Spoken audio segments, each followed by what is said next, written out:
पाकिस्तान और भारत के दरमियान 4 बड़ी जंगें हो चुकी हैं। Pakistan lost half of its country. A new nation was born, Bangladesh. 1948, 1965, 1971 और 1999।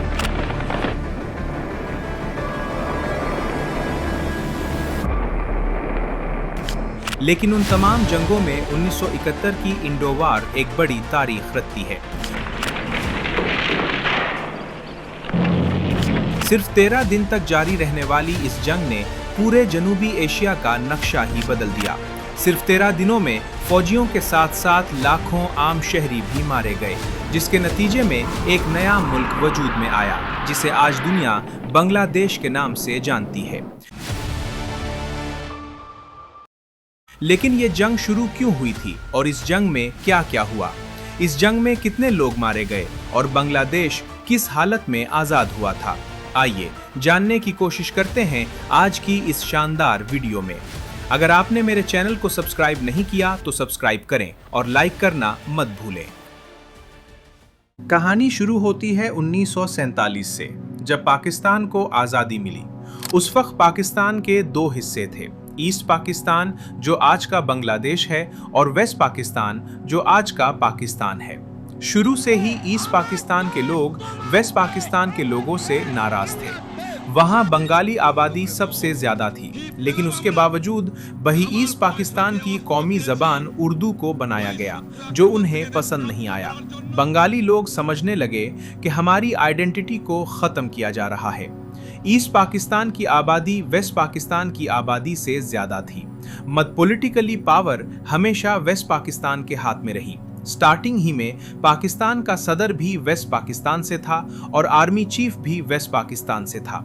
इसी दौरान मईशत ने भी मसाइल को मजीद खराब कर दिया।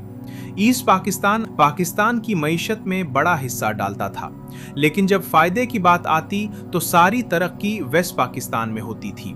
वेस्ट पाकिस्तान में सनतें और फैक्ट्रियां बनती रहीं, जबकि ईस्ट पाकिस्तान की हालत वही पुरानी रही। ये सब कुछ बंगालियों के लिए नाकाबिले बर्दाश्त होता चला गया। 1960 की दहाई में बंगालियों का गुस्सा बढ़ता गया और बंगाली कौम परस्ती जोर पकड़ने लगी। फिर 1970 में इलेक्शंस हुए, जो पूरे खित्ते के लिए एक फैसलाकुन मोड़ साबित हुए।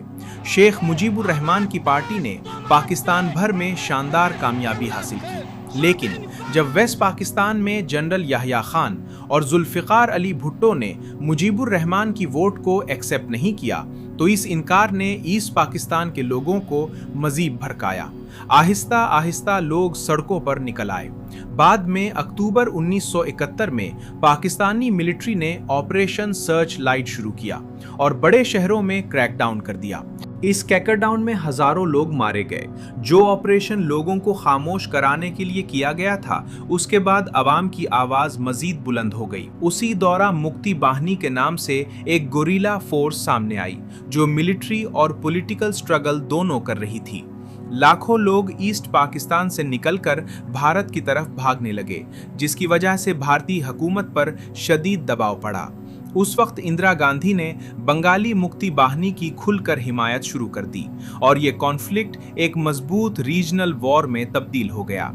30 दिसंबर 1971 को पाकिस्तान ने भारत के एक एयरबेस पर हमला किया, लेकिन ये फैसला पाकिस्तान के लिए उल्टा पड़ गया।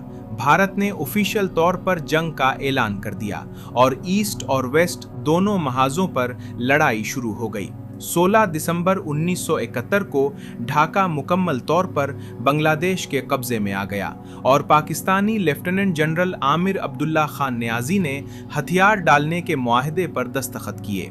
पाकिस्तानी फौजियों ने हथियार डाल दिए, जो दूसरी जंग अजीम के बाद दुनिया का सबसे बड़ा सरेंडर था।